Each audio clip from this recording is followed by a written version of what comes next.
Good evening, everybody. I'm Jim Ladd. Tonight, Innverview will bring you for the third time a founding member of one of rock and roll's most respected bands. A group that has become known over the years for its splendid musicianship, technical expertise, and an intellectual montage of lyrical subjects.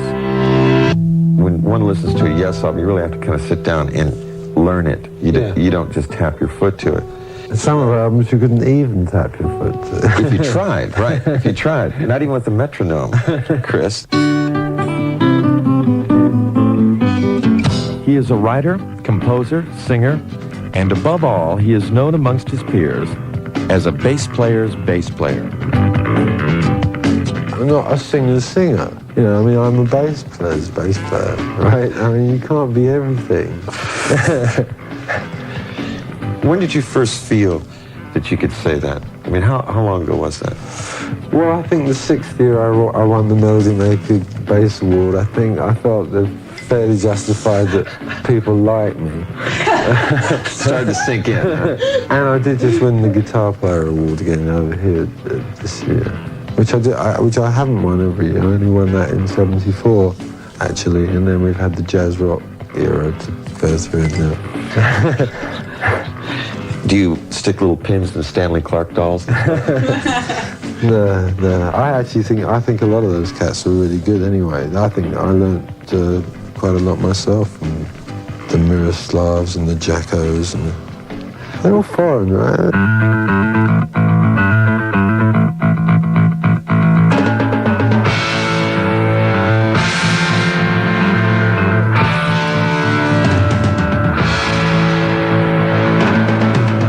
I would now like to welcome our very special as we present an Innverview of Yes.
Throughout the long career of Yes, they have seen their share of personnel changes.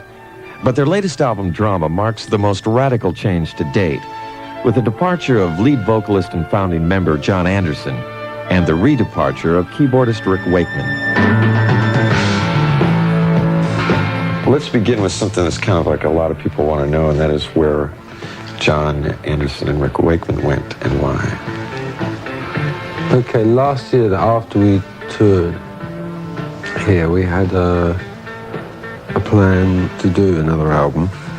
The record company thought it would be a great idea if we worked with Roy Thomas Baker. because obviously we play very similar music to the Cars, and it seemed like a natural sort of marriage. But it could have been. Roy was a very nice guy, and we went to Paris. Unfortunately, it didn't really come together, so it became a very confusing time, and so we abandoned this album in Paris.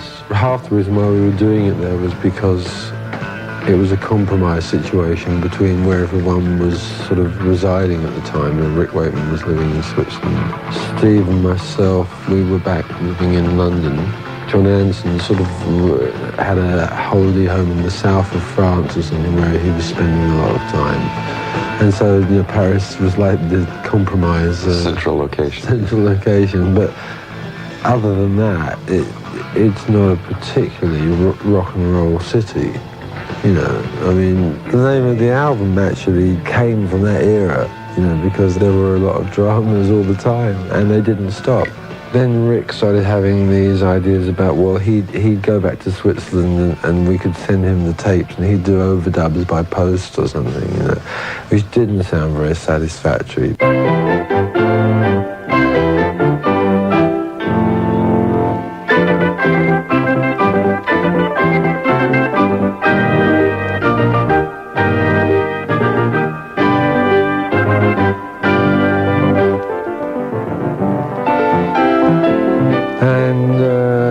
That brought to the head a lot of, you know, in a way, just musical arguments, you know, about what direction the band was going in. And really, John just didn't seem to quite agree with, at the time, the way myself and Steve Howe and, you know, Alan White, we were thinking, you know, that we wanted to do much more of a rocky album, but with, you know, the same, yes, dynamics and technical aspects to it, you know, but John was still a little more in favour of this kind of wimped out sort of, you know, spacey, sort of voidy things, you know, where there wasn't a lot of playing going on, but just a lot of space.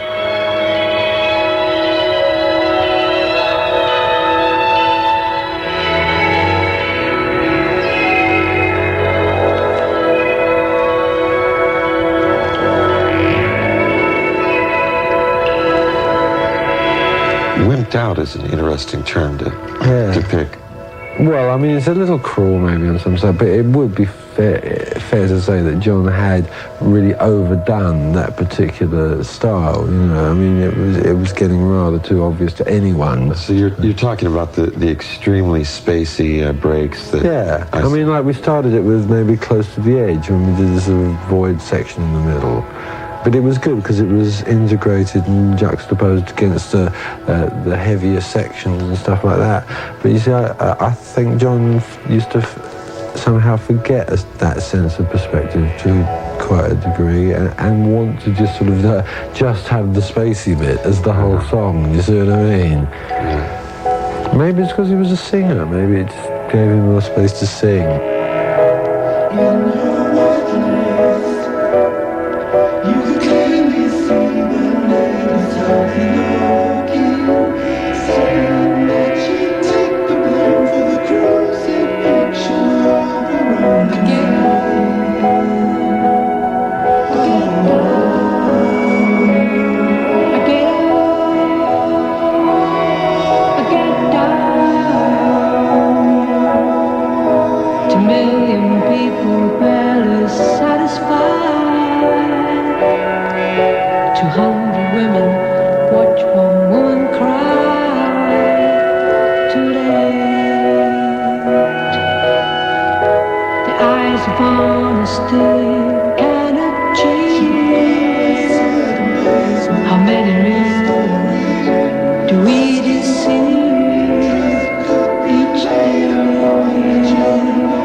Why look on blindly and say I see?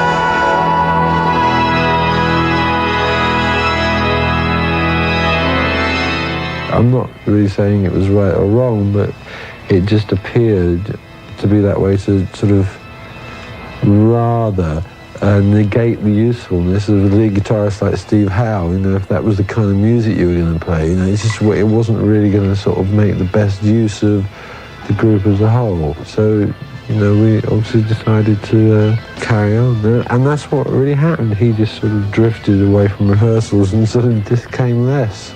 So both he and Rick just kind of drifted away rather than you guys sat down and said, look, you know. Yeah, and all that. Well, but although Rick all the time still was saying, oh, well, send me the tapes when you've done them and I'll overdub them. But of course that idea was becoming less and less more, you know, it wasn't a group anymore, that, you know.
Because of the success of the album Drama, Yes has at once capped a certain era of their career and began anew.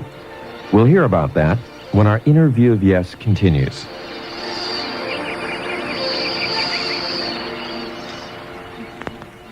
I'm Jim Ladd. We're back now with our interview of Yes, and we'll begin this part of the show with the story of how Jeff Downes and Trevor Horn became the two newest members of Yes.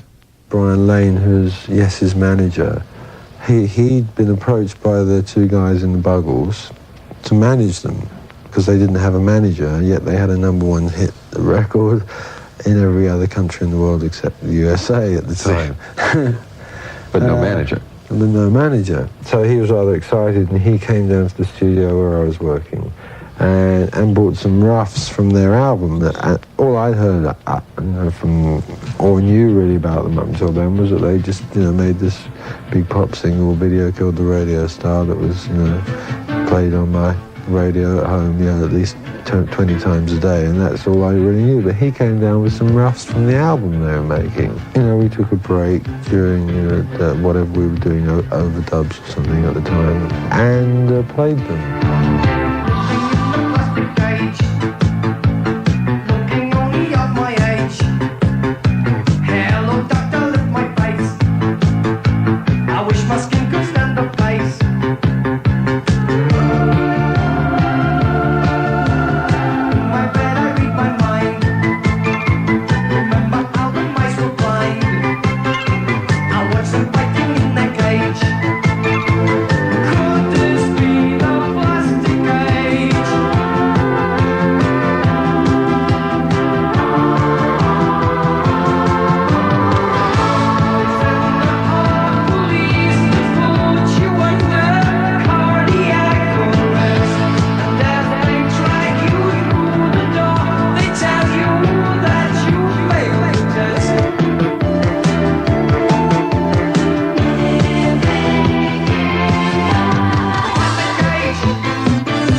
impressed. It made me realise that these guys were doing really good things. But at the time, I wasn't thinking along the lines of, hey, these guys would be great to join the band, because that was still before Rick and John had really drifted off. So what was it like the first day that these two guys actually came in and played together? I mean, wasn't it immediate?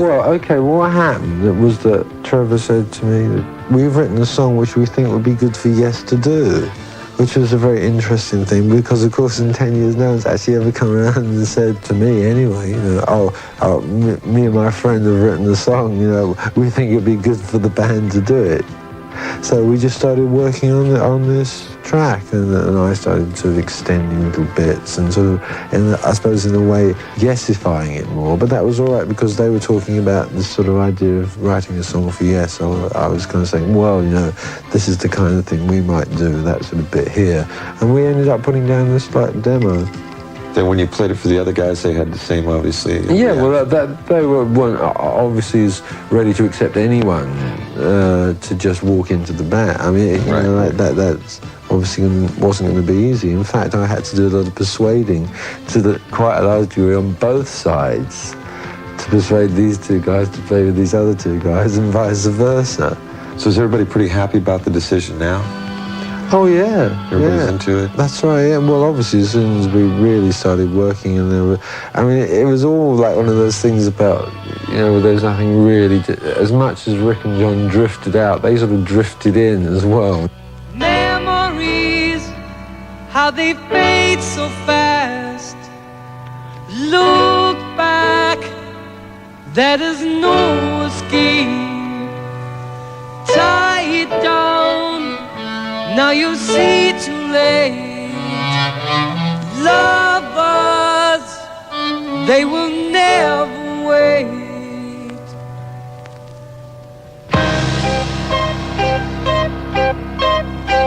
I am a camera.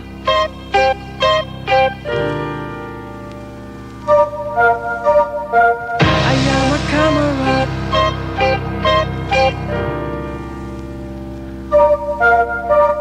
Take heart, I could never let you go.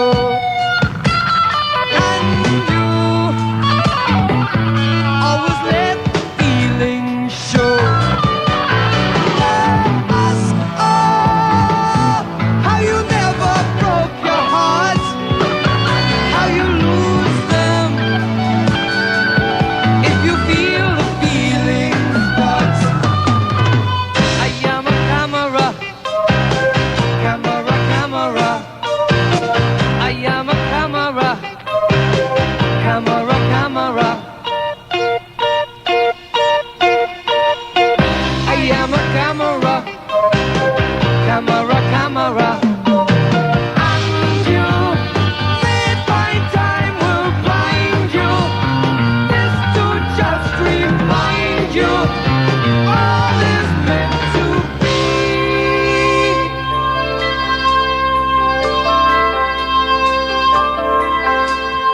There, by the waterside, here, where the lens is wide, you and me, by the sea, taken in tranquility.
you work on your craft a lot as far as like, and I'm not talking about writing now or the recording, but I mean, do you at all sit down and work on just the bass, just for the knowledge of it? Or you Well, to be honest, nowadays I get most of that knowledge really comes from being on the road. You know, that's one of the main values in touring. In that's usually when I can update and improve craft and technique from actually going out and playing to people on a long tour and that, because after a while when you know the songs really well and you know what the set is and you know what you're doing, obviously one of the things left to keep improving on is how well you can actually play, you know, how, you know, and if you can learn any more tricks, you know, whatever. And so that's where I usually, I suppose, improve, rather than sitting at home and practicing scales for 2 hours every morning or something, which I don't do. No, I wouldn't buy that if you told me you did. I can imagine. No, that's no. I've never really been that kind of a guy who would apply himself to some sort of strict thing like that. You see, I've never been like that in any way I've ever approached anything. It's period, huh? Yeah. What kind of bass do you play now?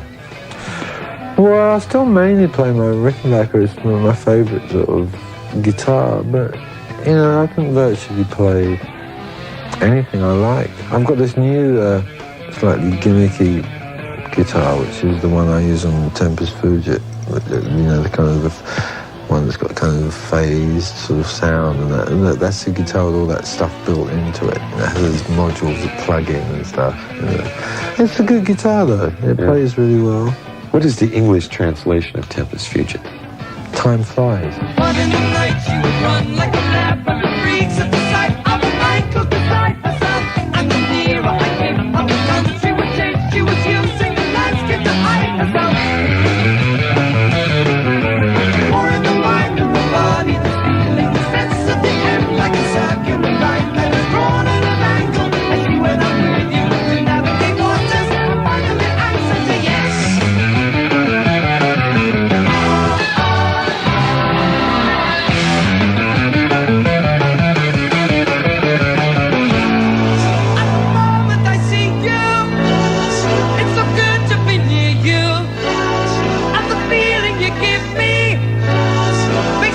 To be with you. If we wait for an answer, will the silence be broken? Should we wait for an answer? Do we leave it unspoken?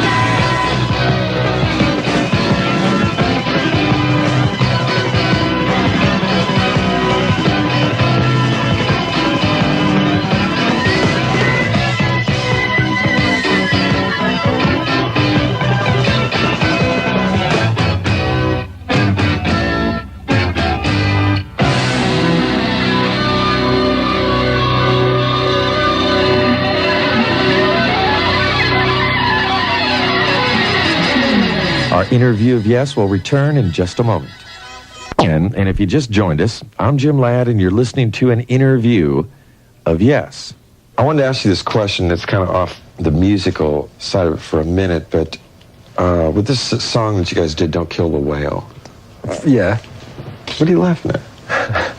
I just saw this sign in San Diego airport yesterday from this guy who's support nuclear power, feed Jane Fonda to the whales. Oh, God. Is that? Nuke the whales. Well, do you involve yourself in any, like, Greenpeace or people like that? No, I mean, I respect the people who go out of their way to try and improve the environment and try and, you know, maintain species and that are dying out. Yeah, of course, I think that's great. I wrote the song in the first place, but with different lyrics, and then John decided to write those lyrics, and I kind of thought the sentiment was nice, but it didn't turn out to be quite what I expected. This is so disillusioning, Chris, because I thought, God, Yes has come out and made this great humanitarian statement, and because it happens to be something that I support. It was, yeah, at a time when there was a lot of media action at that time on the subject as well, especially in England, as it happens. At the time, there had been quite a lot of media concentration on whale bashing and sort of like bashing. And the seals as well, yeah. Seal Don't bashing. skin the seals. But no, yeah, we can laugh about it, but believe me, what the sentiment was real. We wouldn't have ever put any tongue-in-cheek things on the Yes album, really. So, you know, it had a real feeling towards it. Your first time last, your first time last, justify killing our last heaven beast. Don't hunt the whale. If you take vision, do we offer much? If we reason with destiny, gonna lose our touch. Don't kill the whale.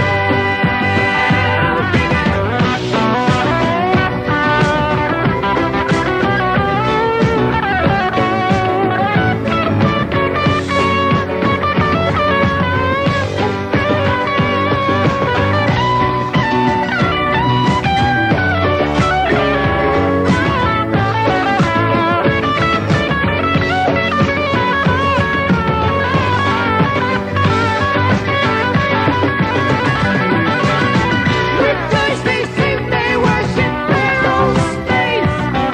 In a moment of love, they will die for their grace. Don't kill the whale. In time of Ela, we will dance all the game. In the wake of our new age, we stand for the rail. Don't kill the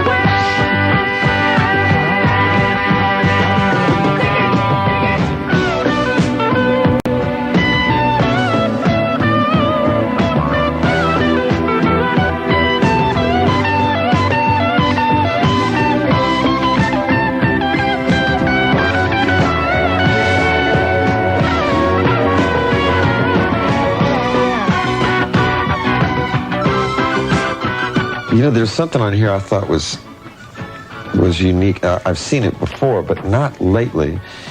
And that is, I'll find it here soon, too. It's on the writing. Where is this? Oh, yeah. The writing and arranging and production credits Yeah. is given to everybody. Yeah, that was my idea. Really? Yeah. That's kind of nice. Why did you decide to do that? Oh, because I didn't write anything. The only way you could get royalties without. No.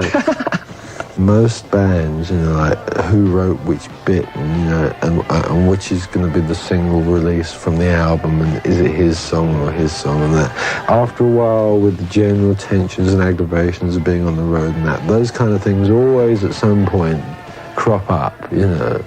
But in actual fact, the overall enthusiasm generated among everyone by just sort of saying, well, you know, we do all contribute, yes, obviously some a higher percentage than others, but by giving that out as a sort of a fairly communist sort of theory, I suppose, that we should all share the writing royalties regardless, it tends to then produce an attitude within the group that makes it feel more like a group and play more like a group, and I'm sure at the end of the day actually generate more money for every individual anyway. Because it makes everybody, I mean, then it is a band at that Yeah, point. exactly, and then you have a greater identification sort of relationship with your public as well. I think bands are very hard things for people to believe in, and so the idea of it working impresses the public, I think. In fact, it almost amazes them, you know. And so the more that can be done to make sure that a group maintains that feeling of internal sort of satisfaction and agreement amongst itself is to try and, you know, lay things out very clearly and try and instill a sort of a feeling of giving, within the band, so no one needs to take. So the whole thing can then expand. I ask my love to give me shelter.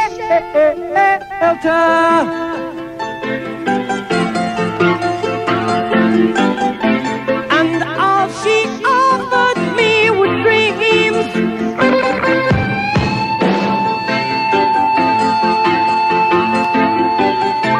Of all the moments spent together.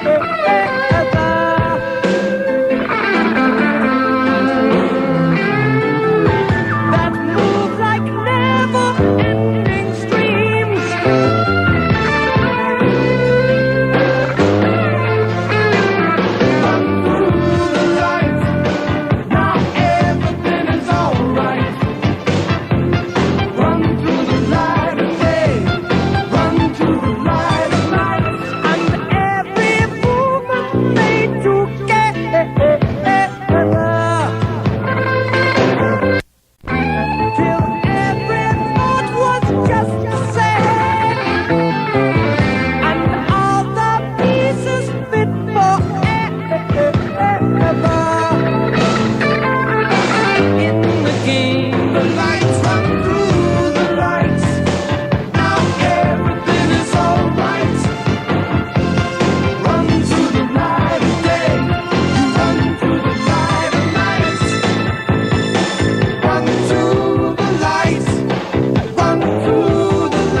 What is about rock and roll itself has changed the most for you since you started? What's changed? I don't think anything. I don't think anything really changes that much. I mean, it's an art form, obviously, that started in various ways, as we know, back here with the Presleys in the 50s and that, and then swung over to the Beatles, and which kind of solidified the idea of the group sort of thing, starting with the Beatles, and that's when it became, recognized profession, if you like. And so the roots are all start there, but whether there's been any real change in the concept of what it is, I don't think there has that much. I think to a 14-year-old today, as I said before, it's not that much different from the 14-year-old in 1962. That was me, I think, actually. Well, I was a 14-year-old in 1962. Obviously, what's come along has been the technical development.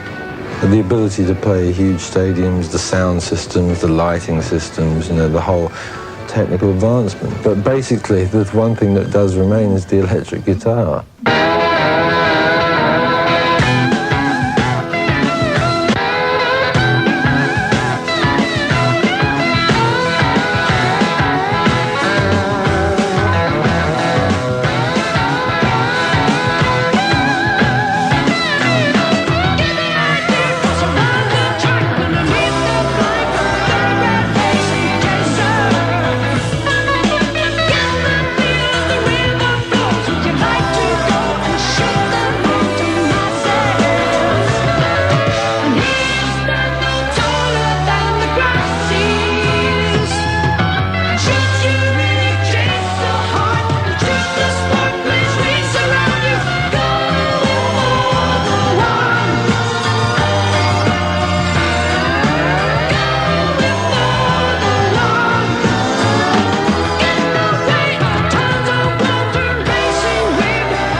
We'll be back with the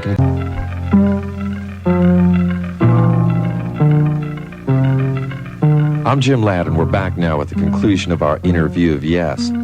When Chris Squire came up to my house to do this show, he was accompanied by his wife, Nikki, and their rapport was so warm and humorous that I thought you might like to meet her. This was a first for me, having never interviewed a husband and wife together before. So I'd now like you to meet Nikki Squire. I love the music business. I love being part of that colour, the youthfulness of it. Being married to a musician, I like. I like Christopher because he is an individual. We don't actually, as I say, we're friends, but we don't have to sap off each other. And I wouldn't like a man to be married to a man that was constantly sort of leaning on me for his total entertainment. And likewise, I wouldn't like to lean on a man for my entertainment. So when he goes away, there are no guarantees. Situations arise. We are good friends, and hopefully we'll always remain that way for the future. Contained in everything I do, there's a love I feel for you. Proclaimed in everything I write, you're the light burning brightly onward through the night, onward through the night, onward through the night of my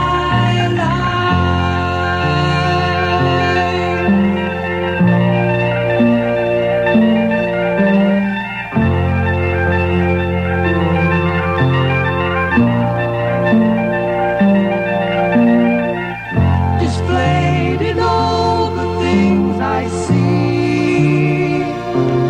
There's a love you show to me,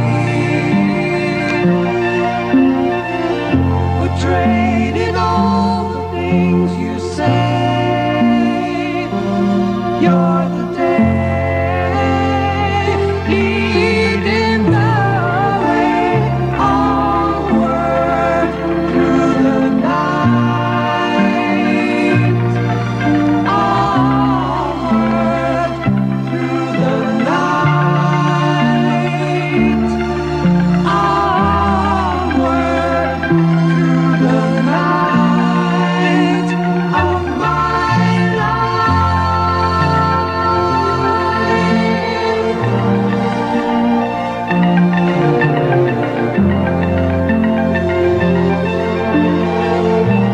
How long have you been together? How long have you been married?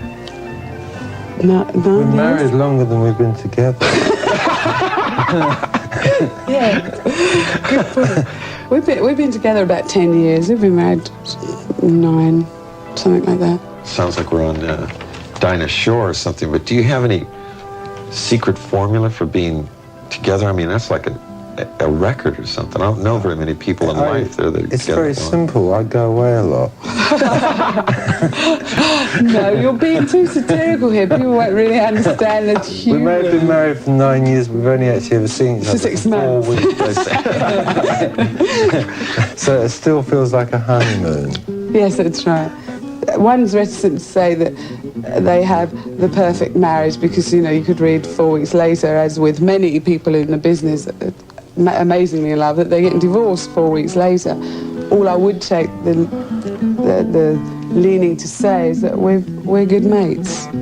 We help each other through our lives. And like what, you know, love sort of comes and goes within a relationship. You know, sometimes you like each other more than other times. But as long as you're always good mates, that's a strong bond. Oh, it's very well put. Yeah. There also seems to be a slight sense of humor that has been retained after these 9 or 10 years. That's good. Oh, a growing sense of humour, Oh, I'd say. gosh. The longer we're together, the funnier it becomes. Oh, really? Have you had anything recorded that we would know about? Or Well, no, not as I sang on Christopher's solo album. I did some harmony vocals there. Was that like interesting to work? I mean, some guys, you know, they bring their wives into the studio. It's like they can't handle that for some reason, you know. Well, no, I mean, I just think that there's a certain amount of professionalism involved in it, really. I mean, when it comes to music, I suppose I'm pretty serious about it. So therefore, you know, it was like, you're really going to sing some harmonies and you're going to get them right, you know, rather than just sort of jive about it, you know? And it was good. He was real good. I'm just hoping that by the time I make my next solo album, I can afford session fees, because, you know, she may be very famous by then.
This has been a real enjoyable day for me. I'm really glad you both came up here. It made a change to come here rather than be visited in another hotel room, and even if it just meant that we sort of just went somewhere different, you know. Good. Yeah, I thought it would be more pleasant up here. Yeah.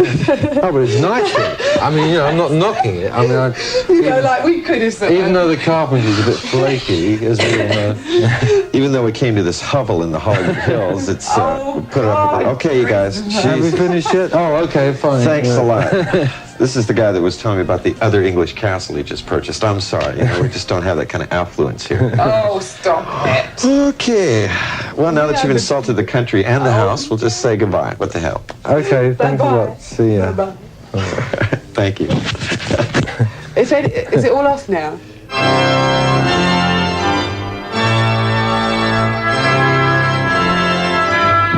Well, I hope you enjoyed our interview of Yes. My personal thanks to both Chris and Nikki.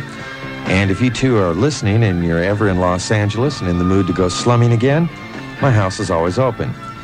I hope that you'll join us next week, same time and same frequency.